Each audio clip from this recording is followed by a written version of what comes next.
Ya, jadi sebenarnya aku nggak ada niatan bikin video ini karena kondisi badan baru nggak enak. Bahkan kok kalian dengar suaranya ini masih suara-suara orang sakit ya, karena dari mungkin seminggu kemarin itu kita benar-benar produksi full di lapangan. Jadi mulai dari wedding, pre-wedding, bahkan kemarin kita juga sempat foto produk tipis-tipis. Tapi karena aku menemukan satu topik yang lumayan menarik buat dibahas, jadi ya oke lah, mungkin kita bikin video tipis-tipis ya, karena sebenarnya video ini tuh lebih ke menanggapi soal tren fotografi yang terjadi baru-baru ini. Mungkin kalian juga mengalaminya, kalian juga memperhatikannya. Banyak sekali tren-tren fotografi ini yang mulai sampai ke telinga klien gitu. Aku langsung aja masuk ke salah satu contoh ya, misalkan tren slow shutter speed. Misalkan 2 dari 3 klien yang aku tangani kemarin itu request ke aku buat ngambil teknik slow speed kayak gini. 1 dari 3 klien itu minta gambar yang super grainy kayak gini, yang dramatik kayak gini. Ini something yang lumayan menarik buat aku. Kembali lagi ke zaman analog, yang dimana sebenarnya kalau kita lihat itu kan bukan karena estetik ya, tapi karena keterbatasan alat.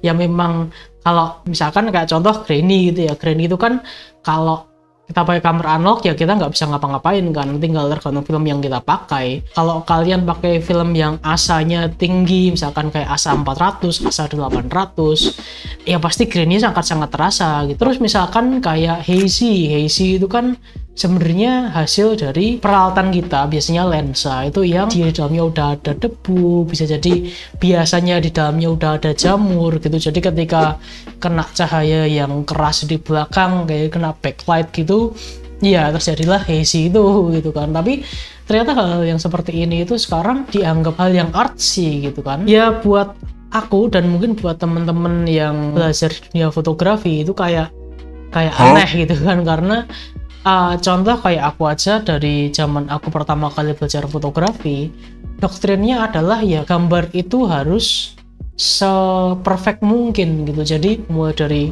sudut pengambilan gambarnya harus perfect, komposisinya harus perfect. Kalau melihat realita di zaman sekarang bakal bingung gitu, karena kayak ini gambar apa gitu kan, kayak wah ini gambar jelek sekali gitu kan. Mungkin kalau buat konsumsi pribadi ya, misalkan aku sebagai seorang fotografer, aku menciptakan gambar seperti itu buat seneng-seneng gue sendiri, itu mungkin aku masih bisa oke lah. Cuman kalau di zaman dulu yang masih belum bisa bayangin gambar-gambar yang seperti ini akan terpakai di industri yang profesional kayak fotografi wedding dan pre-wedding kayak gitu.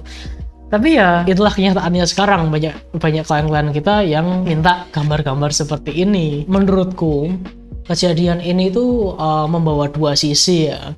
Sisi positifnya aku bisa lihat dari kejadian saat ini adalah klien-klien kita saat ini mulai terbuka mindsetnya, mulai terbiasa dengan nilai-nilai estetik yang nggak mainstream gitu. Jadi orang-orang mulai bisa melihat nilai estetik dari gambar yang grainy, mulai bisa melihat nilai-nilai estetik dari gambar yang blurry, tapi bisa memunculkan emosi dari gambar blurry itu. Dulu susah untuk mengedukasi hal ini kepada klien gitu kan. Tapi sekarang dengan adanya sosial media, dengan adanya platform-platform visual yang membuat orang-orang awam, klien-klien kita ini visualnya semakin terasa dan semakin terasa, itu bahkan tanpa kita preach pun, tanpa kita mau mengajarkan hal ini ke mereka pun, mereka udah paham gitu, dan mereka bisa melihat sendiri nilai-nilai estetik dari something yang sebelumnya susah buat mereka pahamin gitu kan. Sisi negatifnya yang sangat terlihat saat ini sebenarnya bukan dari sisi kliennya, tapi dari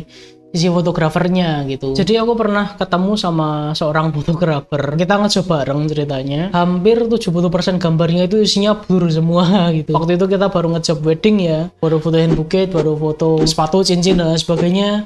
Itu sama dia dibikin teknik slow shutter semua gitu. Jadi gambarnya itu miring semua, gambarnya ada panningnya semua gitu. Ya sebenarnya kita nggak menyalahkan aku sendiri, aku nggak menyalahkan 100% dianya ya, mungkin baru pertama kali dia foto wedding, who knows kan.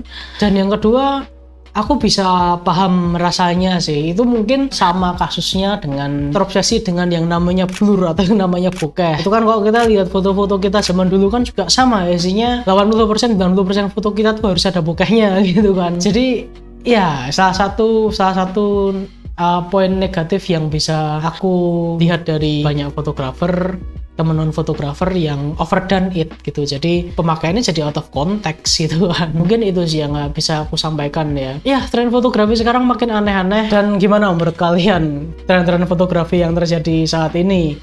Apakah kalian salah satu orang yang enjoy dengan perubahan-perubahan dan tren-tren yang terjadi di tahun-tahun ini, atau mungkin kalian adalah termasuk satu fotografer yang merasa trennya makin hari makin aneh-aneh gitu? Silahkan tulis di kolom komentar karena aku pengen tahu pendapat kalian, jadi kita nanti bisa diskusi. Silahkan cek video-video kita lainnya yang ada di playlist kita. Dan sekian untuk video kali ini, terima kasih sudah menonton, silahkan di like dan subscribe, dan kita ketemu lagi di video selanjutnya.